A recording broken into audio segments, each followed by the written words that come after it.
What's up, everybody, and welcome to another episode of America's Best Restaurants. Today we have kind of a different episode for you today. As you know, America's Best Restaurants, we travel the country highlighting independently owned and operated restaurants because we remember back in 2020, back in the pandemic, when we lost so many restaurants that we cared about. So America's Best Restaurants, we travel the country highlighting independently owned and operated restaurants so they can get the recognition that they deserve, so they can thrive in this economy. Unfortunately though, the restaurant business is a very tough business to be in. And by the time you see this episode, Jobell Cafe and Bistro will have closed. Today we're gonna tell the story of what it is to fight in the restaurant business, tell the story of this amazing restaurant and the man that runs it. But I know they have some great food and it's a beautiful property. So let's go inside, have some fun, and as always, get to the eating.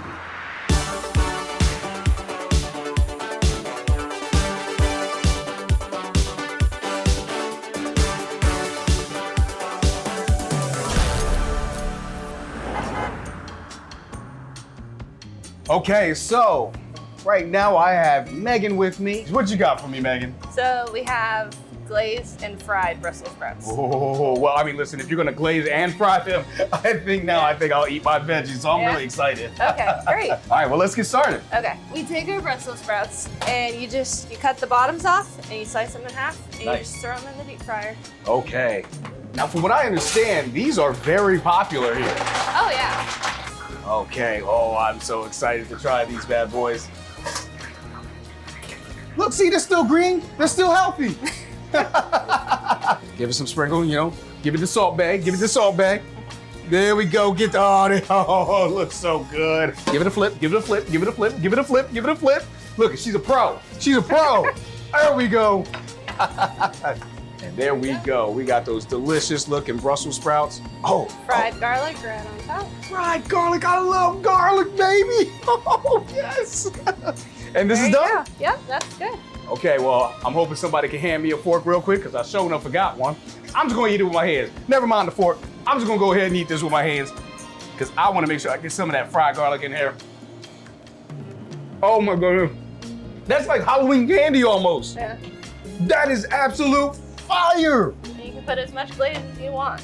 Well, if you need to mask more Brussels sprout taste, you can never go too heavy on the glaze. Absolutely not. No, you can't go too heavy on the glaze. You can't go too heavy on the fried garlic. You can't go too heavy on just having these Brussels sprouts at all. Megan, this is I'm gonna take one more. You mind if I take one more? Go for it. I'm just digging my little grubby hand. Yeah, man. Megan, thank you so much for hooking this up. You are awesome, and best of luck to you in the future. Thank you.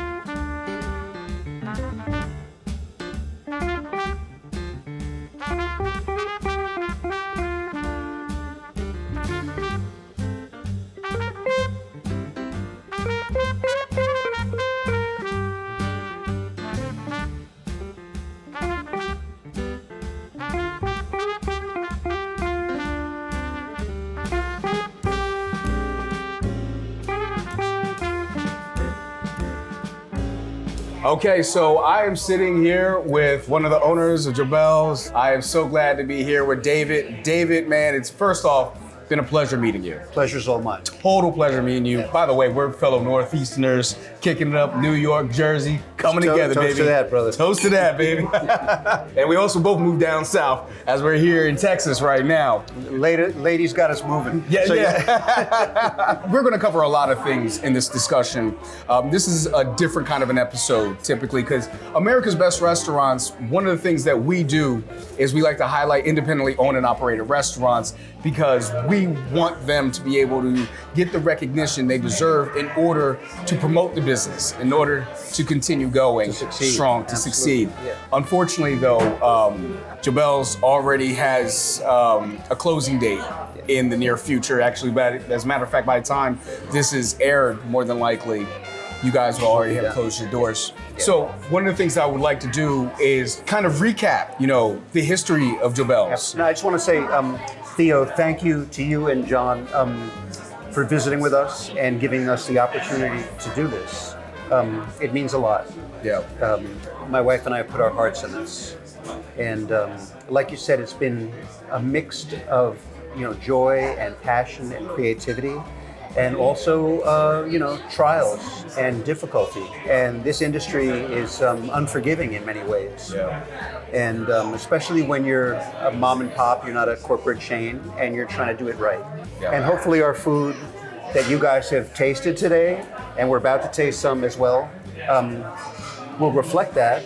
And hopefully through our story, anybody watching will get a sense kind of how we arrived here and what we've been through and what we kind of hope to do on our way out the door.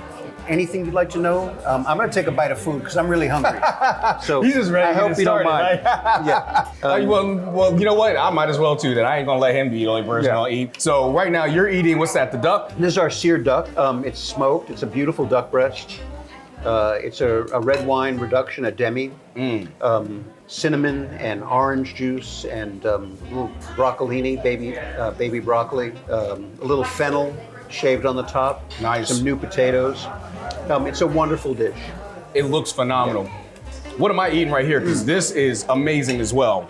That's our chicken piccata. Oh, chicken piccata. Okay, nice. This is absolute fire right here, man. It's what we call an airline breast in the industry. And people used to ask me on the menu, does it mean you still serve it on airlines? You'd be lucky if you got this on an airline. But we do it on a risotto cake.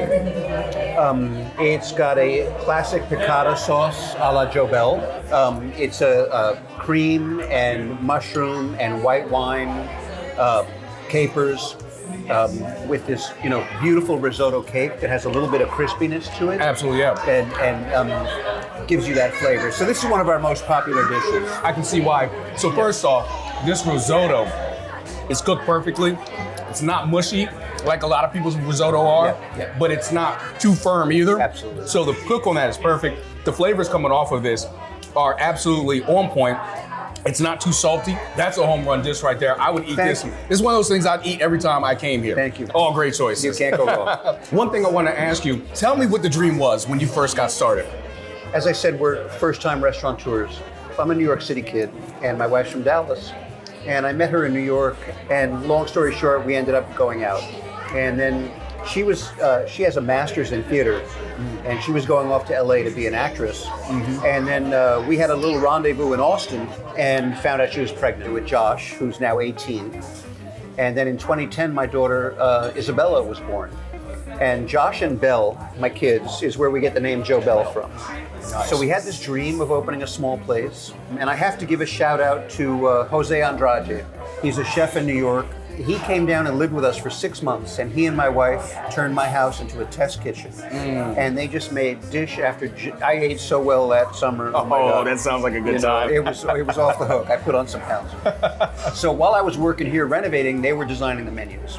And we wanted to serve food that we would serve to guests in our home. Yes.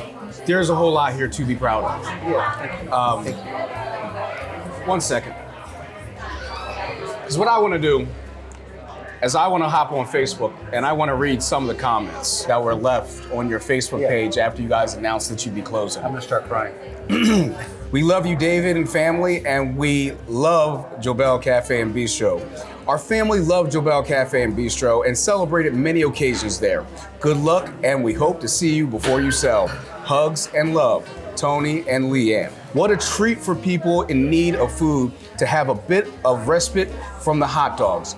Best wishes in your next chapter. I mean, there's 147 comments here, and it just goes on and on and on. Thank you. What do you have to say to those people? I get emotional.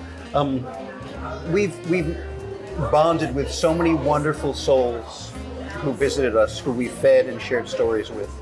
So I'm heartbroken to close, but when I read comments like that and I hear the things you just read, it makes me realize that we accomplished something deeper than just either making money or putting a star up or something. It's something deeper on a human level, and I'm proud that we've done this. Thank you so much for allowing us to highlight you here. Truly, this was one of America's best restaurants. Thank you, sir. Thank you, man. Always, man. Well, I gotta say, this was a very special episode of America's Best Restaurants. it's not often we come to a place that they already know that the doors will be closing in short order. As a matter of fact, by the time you guys see this episode, likely the doors will have already been closed. But to speak to David and to hear how he literally poured his heart and soul into this building after dealing with floods, after dealing with ice storms, after dealing with a pandemic, after dealing with inflation, and still he fought and he persevered because he just wanted to leave something for his community to experience. And that is a great meal through honesty and hard work. It's unfortunate that this is just the reality of the restaurant business. But instead of being upset that the end is very close, they have to be very excited over the fact that for over 10 years, they got to provide Wimberley with delicious food and an amazing experience. And for that, David and family, you guys should take a bow. And whatever happens in the future, I wish nothing but the best for you guys. So with that said, I'm Theo Williams for America's Best Restaurants. Hope to see you.